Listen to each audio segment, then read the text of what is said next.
નમસ્તે વિદ્યાર્થી મિત્રો, હવે આપણે ગયા લેક્ચરની અંદર ચેપ્ટર નંબર 2 સુરેખ સહસંબંધ પૂરું કર્યું. હવે એના પછીનું ચેપ્ટર અને એના જેવું જ ચેપ્ટર નંબર 3 સુરેખ નિયત સંબંધ આપણે શરૂ કરીએ છીએ. સુરેખ સહસંબંધની જેમ જ આ જ ચેપ્ટર 12 માર્ક્સનું બોર્ડની એક્ઝામમાં પૂછાતો હોય છે.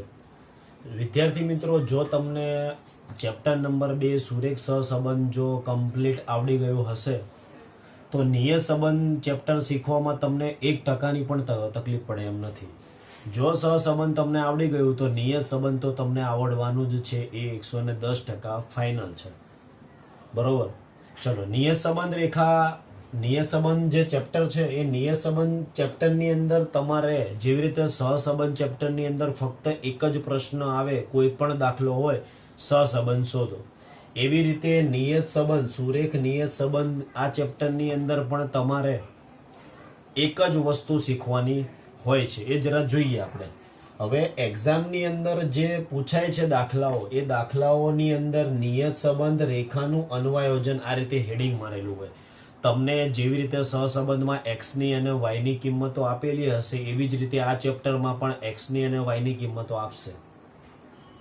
એમાં સહસંબંધ કે અને આમાં એવું લખેલું હશે કે નિયત સંબંધ રેખાનું અન્વયોજન કરો, નિયત સંબંધ રેખાનું અન્વયોજન કરો. હવે નિયત સંબંધ રેખાનું અન્વયોજન કરવા માટે તમારે 2 રીતો ભણવી પડે. પહેલા નંબરની જે રીત છે એનું નામ છે વિકર્ણ આકૃતિની રીત.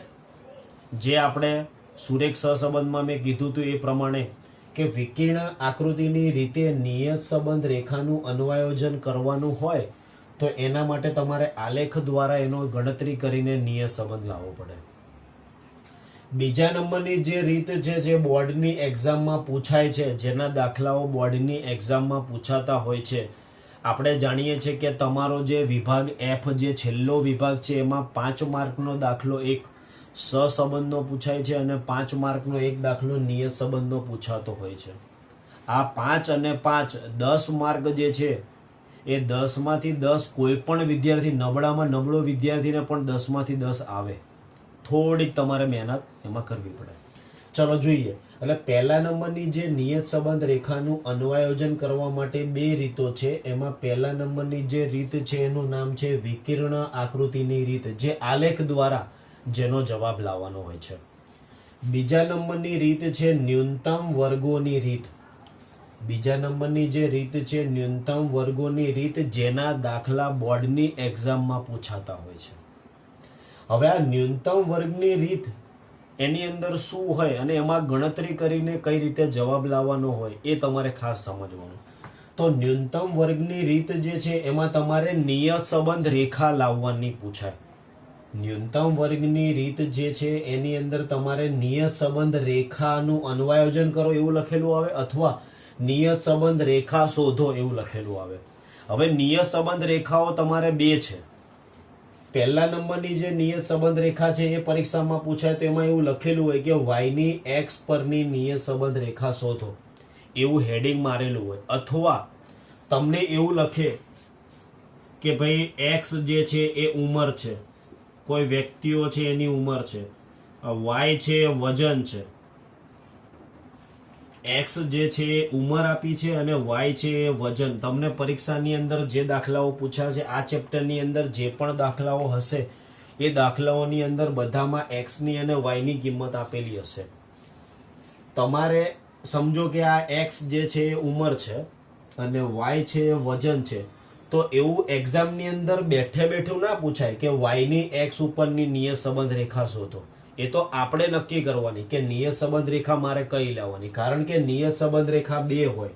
વાયની એક્સ ઉપરની નિયત સંબંધ રેખા અને એક્સની વાય પરની નિયત સંબંધ રેખા. આ 2 રીતે નિયત સંબંધો પૂછાય છે.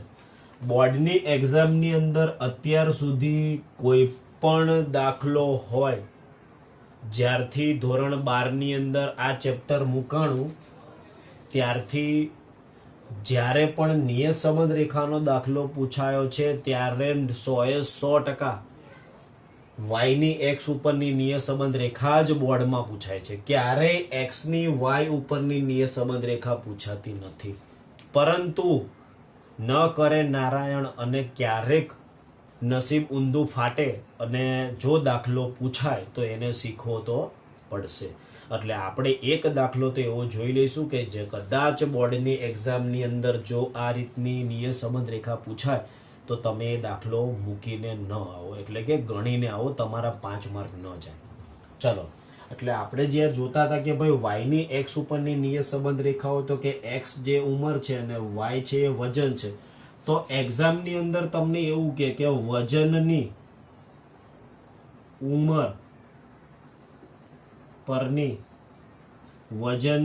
ઉંમર પરની નિયત સંબંધ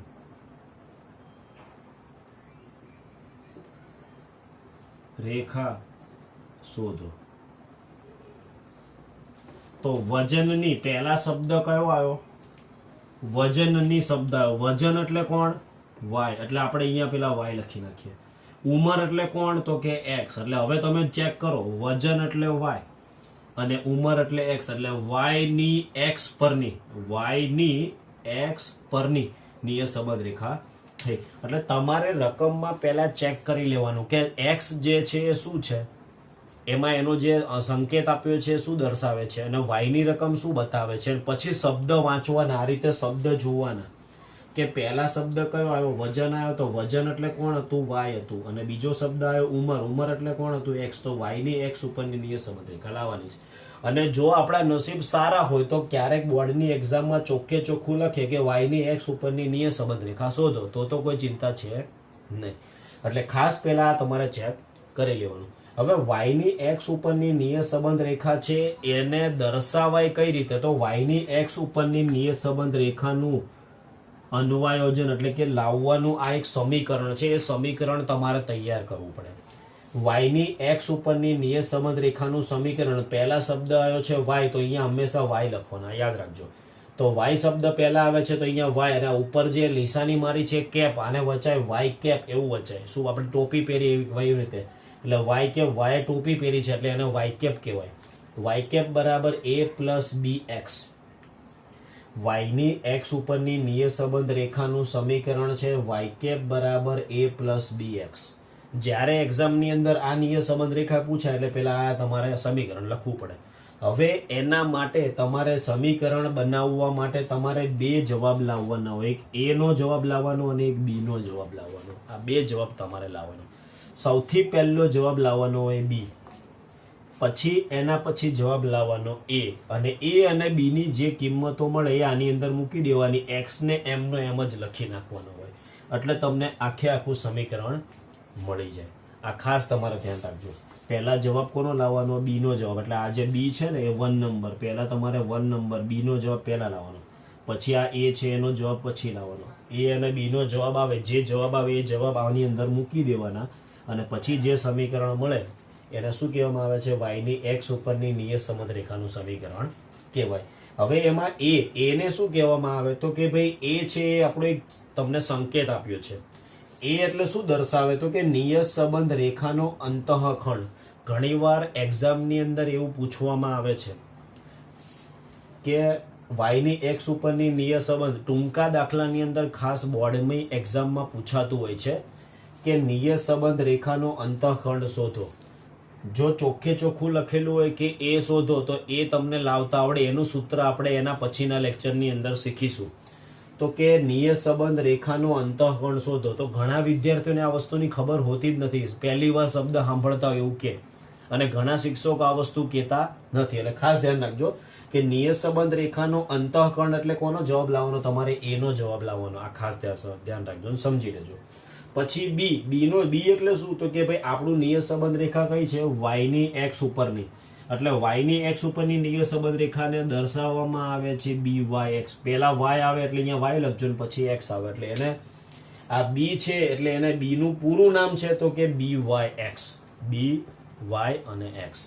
એને આખું નામ લખવું હોય તો કે y નો x પરનો નિયત સંબંધાંક કહેવામાં આવે. BYX ને શું કહેવામાં આવે? પરીક્ષામાં પૂછાય કે y નો x પરનો નિયત સંબંધાંકને શું કહેવામાં આવે છે? તો કે એને BYX કહેવામાં આવે છે. કારણ કે પહેલા અહીંયા વાય આવે એટલે વાય લખવાનું, પછી એક્સ આવે એટલે એક્સ લખવાનું. એટલે એક્ઝામની અંદર દાખલામાં તમને એવું પૂછાય કે વાયની એક્સ ઉપરની નિયત સંબંધ રેખા શોધો અથવા સમીકરણ શોધો, તો આ એનું સમીકરણ છે, એ તમારે પહેલા લખવું પડે. પછી આ આખું સમીકરણની ગણતરી કરવા માટે સૌથી પહેલા તમારે બી નો જવાબ લાવવાનો. બી એટલે કોણ? તો કે બી એટલે બી વાય એક્સ, એનું પૂરું નામ છે અને એનું ટૂંકું નામ ખાલી બી છે. બી નો જવાબ લાવવાનો. પછી એ નો જવાબ. બી એટલે શું? તો કે વાય નો એક્સ ઉપરનો નિયત સંબંધાંક. બી એટલે શું? બી વાય એક્સ એટલે વાય નો, આપણે આના જેવું છે, વાય નો એક્સ પરનો નિયત સંબંધ રેખાની જગ્યાએ નિયત સંબંધાંક કરી દેવાનો ખાલી. અને એને શું કહેવામાં આવે? તો કે નિયત સંબંધ રેખાનો અંતઃખંડ કહેવામાં આવે. એ એટલે નિયત સંબંધ રેખાનો અંતઃખંડ. બોર્ડની એક્ઝામમાં ટૂંકા દાખલામાં 2 માર્કમાં પૂછાય છે કે રકમ તમને આપેલી હોય ને એવું પૂછાય કે નિયત સંબંધ રેખાનો અંતઃખંડ શોધો, તો તમારે કોનો જવાબ લાવવાનો? એનો જવાબ લાવવાનો. અને ટૂંકા દાખલાની અંદર ઘણીવાર બી અથવા તો કે બી વાય એક્સ પણ પૂછાય છે, અથવા તો એવું લખેલું હોય કે વાય નો એક્સ ઉપરનો નિયત સંબંધાંક શોધો, તો એનો મતલબ તમારે બી વાય એક્સ એટલે કે બી તમારે લાવવાનું હોય. એટલે આ થયું વાયની એક્સ ઉપરની નિયત સંબંધ રેખાનું સમીકરણ. બીજા નંબરની જે રેખા છે એ એના કરતા ઊંધી. પહેલા નંબરની જે રેખા હતી વાયની એક્સ, હવે એને ઊંધું કરો તો એક્સ ની વાય ઉપરની નિયત સંબંધ રેખા. બીજા નંબરની રેખા આવે છે એક્સ ની વાય ઉપરની નિયત સંબંધ રેખા. બોર્ડની એક્ઝામની અંદર આનો દાખલો હજી સુધી ક્યારે બોર્ડમાં પૂછાણો નથી, પણ આપણે એનો એક દાખલો ગણાવી દઈશું, કદાચ પૂછાય તો તમે એને ગણી શકો. વાયની એક્સ ઉપરની નિયત સંબંધ રેખા છે, એવી રીતે એક્સ ની વાય ઉપરની નિયત સંબંધ રેખાનું સમીકરણ છે એક્સ કેપ